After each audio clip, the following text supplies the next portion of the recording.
জয় জগন্নাথ। আমরা এসে গেছি আমাদের চ্যানেল পথের পাঁচালীর দ্বিতীয় ভ্রমণ কাহিনী নিয়ে। এবারের আমাদের গন্তব্য হচ্ছে পুরী, তার সাথে রম্ভা ও বোরকোল।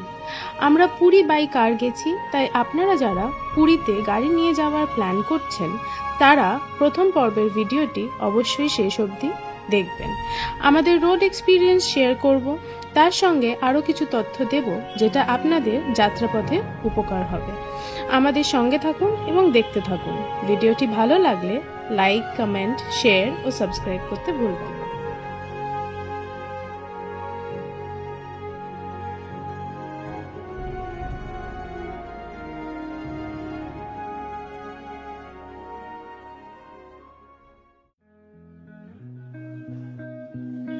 নভেম্বর 2021 কালী পুজোর সকালে ভোর 4টে নাগাদ আমরা বেরিয়ে পড়লাম পুরীর উদ্দেশ্যে। আপনারা যদি পুরী গাড়ি করে যাওয়ার কথা ভেবে থাকেন তাহলে আমাদের সাজেশন রইল ভোর ভোর বেরোনোর, কারণ অনেকটা পথ কভার করতে হয়, তাই তাড়াতাড়ি শুরু করাই শ্রেয়। আর একটা জিনিস বলে রাখি, আমরা সকলেই ডাবল ডোজ ভ্যাকসিনেটেড এবং আমাদের সঙ্গে পর্যাপ্ত পরিমাণের মাস্ক ও স্যানিটাইজার্স ক্যারি করছি।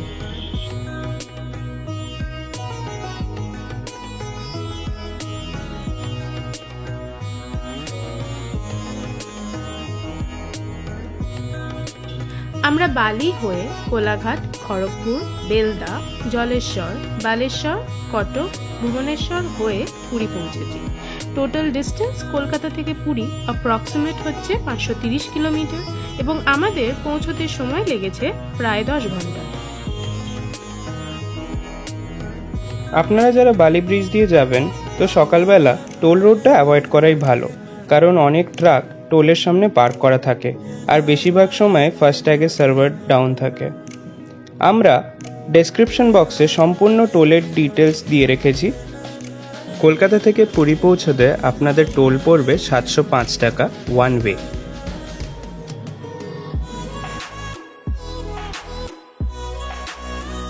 আপনাদের যদি রাত্রিরে গাড়ি চালাতে অসুবিধা থাকে তাহলে ভোরের আলো ফোটার পরই শুরু করতে পারেন, কিন্তু চেষ্টা করবেন 8টার আগে সেরম কোনো হল্ট না নেওয়ার, কারণ রাস্তা বেশ ফাঁকা থাকে আর অনেকটা পথ কভার করে নেওয়া যায়। আমরা ব্রেকফাস্ট বাড়ি থেকেই নিয়ে গেছিলাম। সাজেস্ট করব আপনারাও পারলে তাই করবেন, তাতে সময়টা অনেকটা সেভ হবে।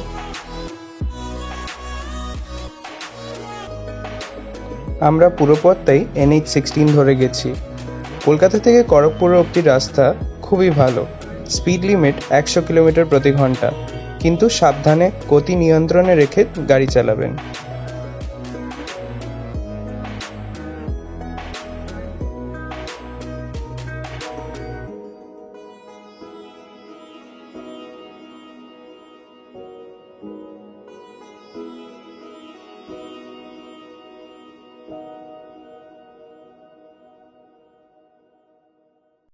দেড়শো কিলোমিটার পথ অতিক্রম করার পর খড়গপুর ঢোকার আগে আমরা 2 মিনিটের চায় ব্রেক নিয়েছিলাম।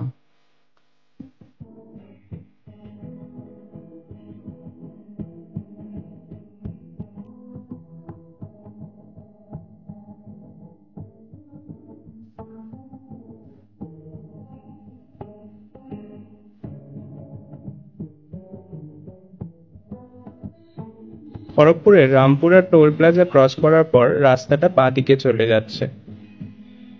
রাস্তাটা একটু কনফিউজিং, তাই ন্যাভিগেশন দেখে চালাবেন।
বেলদার আগে থেকে রাস্তাটা অতটা ভালো না, অনেক ডাইভারশনস পাবেন, রাস্তায় কাজ চলার দরুন।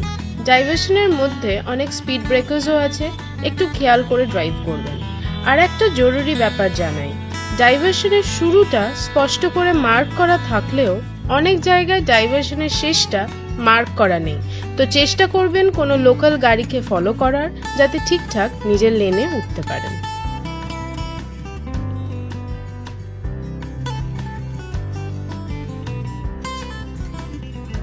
এবার চলে আসছি গাড়ির মাইলেজের ব্যাপারে কিছু টিপস নিয়ে। এটা হয়তো অনেকেই জানবেন, তাও বলে রাখা ভালো। গাড়ির স্পিড যদি 70 থেকে 80-র মধ্যে রাখতে পারেন তাহলেই বেস্ট মাইলেজ পাবেন। আর চেষ্টা করবেন পুরো রাস্তা এসি চালিয়ে যাওয়ার। অনেকের ধারণা থাকে এসি চালালে মাইলেজ কমে যায়, কিন্তু হাইওয়েতে জানলা খোলা রাখলে হাওয়ার প্রেসারে ইঞ্জিনের ওপর চাপ সৃষ্টি করে, তাতে এসি চালিয়ে যা মাইলেজ পাবেন না চালিয়েও প্রায় কাছাকাছি এসে দাঁড়াবে। এসি চালানোর আরও কিছু সুবিধা হচ্ছে গাড়ির ভিতরটাই দূষণমুক্ত থাকে, টায়ার্ডনেস অনুভব করবেন না।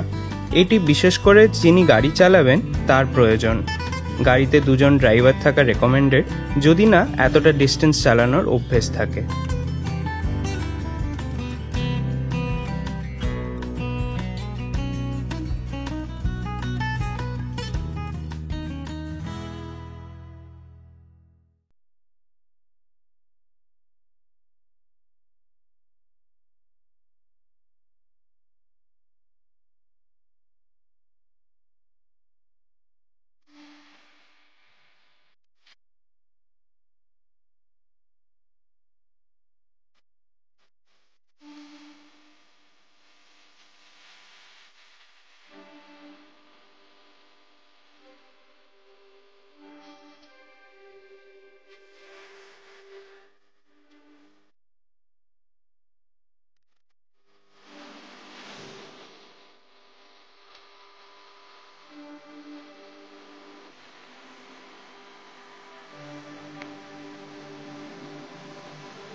এবার আসি সব থেকে গুরুত্বপূর্ণ জায়গা।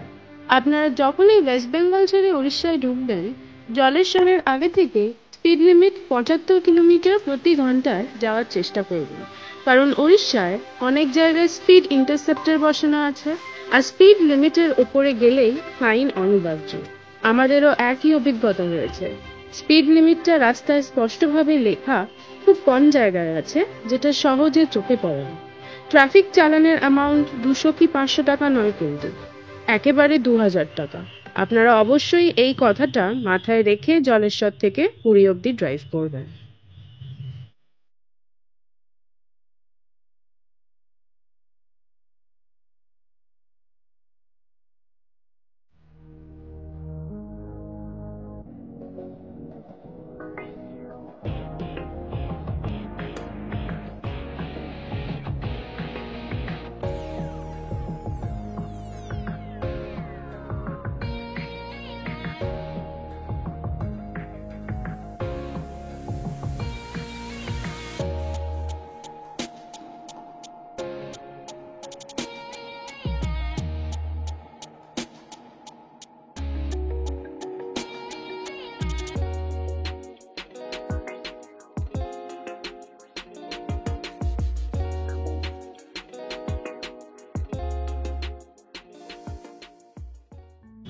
বালেশ্বর ঢোকার ঠিক আগে এই জায়গাতেই আমাদের ট্রাফিক চালান কাটে।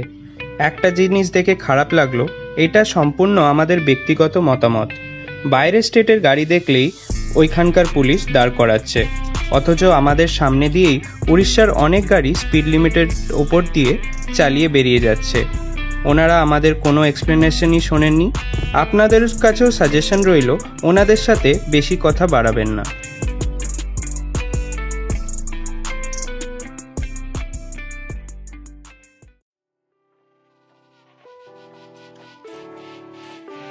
উড়িষ্যায় ঢোকার পর থেকেই অনেক নতুন ব্রিজের কনস্ট্রাকশনের কাজ চলছে, তাই অনেক ডাইভারশনস পাবেন।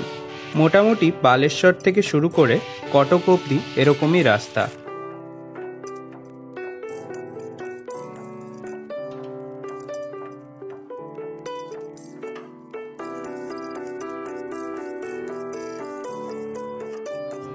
বালেশ্বর ঢোকার পরেই এক জায়গায় দাঁড়িয়ে আমরা ব্রেকফাস্ট সেরে নিলাম।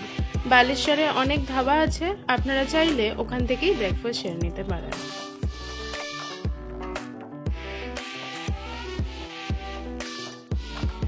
আর একটা জিনিস বলে রাখা ভালো, এখানে অনেক নতুন ব্রিজের কনস্ট্রাকশনের জন্য রাস্তার যে ডাইভারশনগুলো পাবেন সেগুলো কিন্তু অনেক জায়গায় ক্লিয়ারলি মেনশন করা নেই, তাই ব্রিজের আগে খুবই সাবধানে গাড়ি চালাবেন।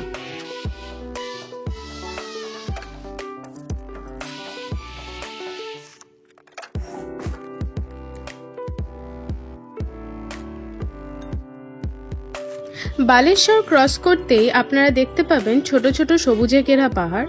ইস্টার্ন ঘাটস এখান থেকেই শুরু হচ্ছে।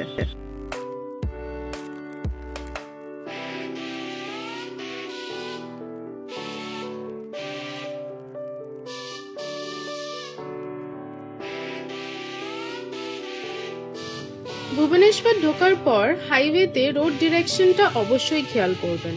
পুরীতে যেতে গেলে আপনাদের গাড়ি একটু বাঁদিক চেপে চালাতে হবে, পরে বাঁদিকে টার্ন নিতে হবে। টার্নের জায়গাটা খেয়াল রাখবেন। আমরা এই লেফট টার্নটা মিস করাতে বেশ কিছুটা গিয়ে আবার লোকাল রাস্তা দিয়ে ভুবনেশ্বর পুরী হাইওয়েতে আসতে হয়েছে। ভুবনেশ্বর থেকে পুরী রাস্তাটা কিন্তু খুবই স্মুথ এবং উপভোগ করার মতো। স্পিড লিমিট 80 কিলোমিটার প্রতি ঘন্টা, এটা কিন্তু মাথায় রাখবেন। রাস্তার ওপর অনেক গরু ও ছাগল চলাফেরা করে, একটু সাবধানে গাড়ি চালাবেন।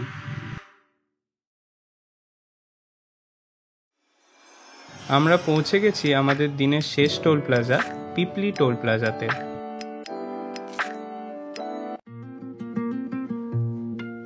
ওয়েলকাম টু পুরী সাইনবোর্ডটা দেখা মাত্রই অটোমেটিক্যালি মনটা জয় জগন্নাথ বলে ওঠে। 500 কিলোমিটার ট্রাভেলের ক্লান্তি নিমেষেই উধাও হয়ে যায়, আর এক্সাইটমেন্ট লেভেলটা যেন আরো 10 গুণ বেড়ে যায়। পুরী আর মাত্র 42 কিলোমিটার।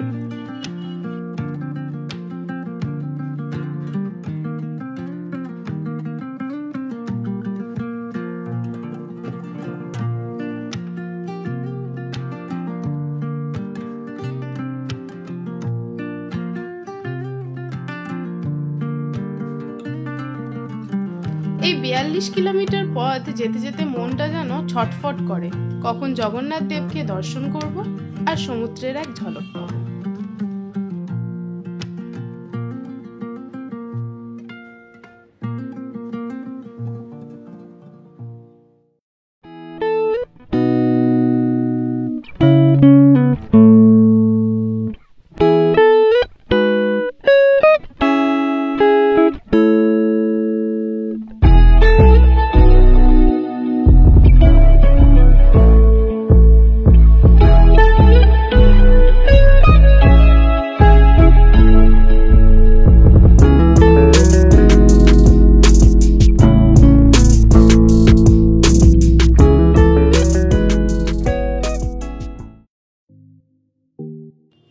পুরী আর 6 কিলোমিটার।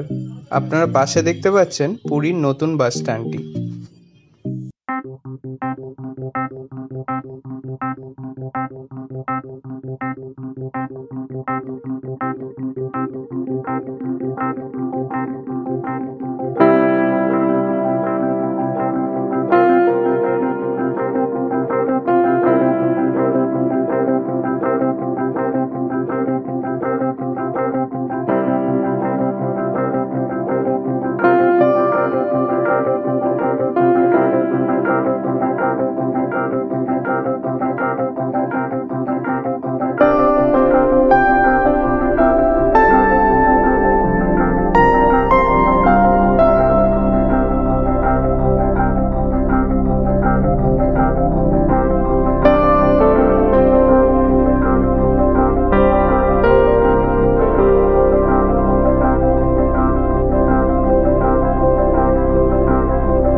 স্বর্গদ্বারের দিকে বেরিয়ে পড়ি।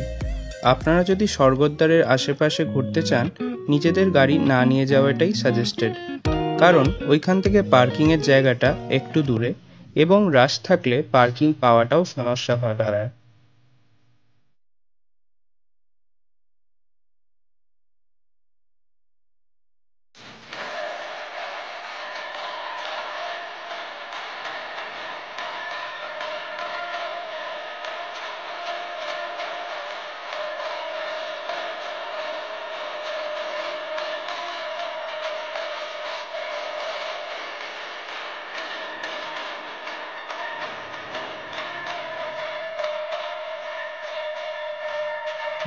অদ্ভুত সুন্দর লাগে এই সমুদ্র আরতি দেখতে, অনেকটা হরিদ্বারের গঙ্গা আরতির কথা মনে করিয়ে দেয়।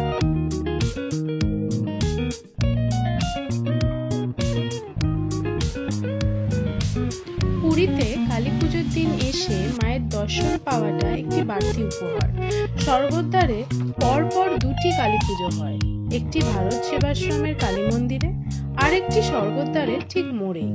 এখানকার কালী পুজোর একটি বিশেষত্ব হলো সবার বাড়িতে, হোটেলসগুলো এবং প্রত্যেকটি দোকানে প্রদীপ দিয়ে সাজানো হয়।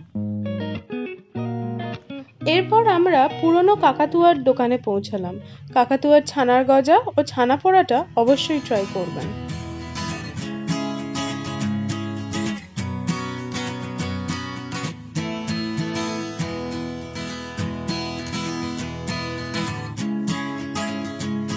পুরী হোটেলের ঠিক পাশেই পারিজাত রেস্টুরেন্ট। এটি কিন্তু বাঙালিদের মধ্যে খুবই জনপ্রিয়। আপনারা চাইলেই এখানে লাঞ্চ বা ডিনার করে নিতে পারেন।